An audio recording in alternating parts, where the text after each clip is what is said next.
quelques explications éducatives sur ce fameux concept de storytelling qui est barouetté à gauche à droite dans les industries créatives puis dans les business de com socio-numériques. Ça rentre un peu dans les concepts mythiques. On fait des com 360, tu sais, des concepts un peu étranges comme ça qui veulent pas dire grand-chose. Du storytelling, la raison pour laquelle c'est assez mystifiant comme concept, c'est que c'est beaucoup plus simple qu'il n'y paraît. C'est que pour faire du storytelling, tout ce qu'il faut avoir, c'est de la constance. Ça fait du storytelling autour d'une personne ou d'un créateur de contenu ou d'un influenceur. Comment ça marche du storytelling? C'est sûr qu'il y a des techniques, un début, un milieu, une fin. Regardez comment on raconte des fictions dans des séries, dans des films. L'important d'un bon storytelling, c'est de créer une espèce de mystère qui donne envie de savoir qu'est-ce qui va arriver. Mais ce mystère-là, s'il est artificiellement manufacturé, du type on pourrait vous proposer une question en début de capsule et y répondre en toute fin, mettons, pour conserver votre attention, la manière la plus viscéralement efficace chez l'être humain d'être intéressé à ce qui va se passer après, c'est l'attachement émotionnel.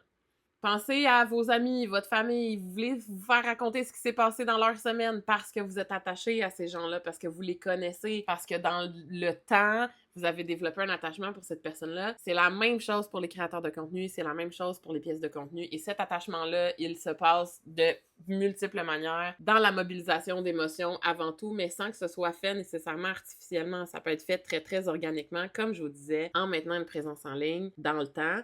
Et en se laissant percevoir comme être humain dans le temps, on s'attache à un être humain, on s'attache à ses failles, on s'attache à ses particularités. J'ai envie de vous dire que du storytelling, ça passe par s'attacher à ce qu'un créateur a de weirdo. C'est ça qui est le plus efficace.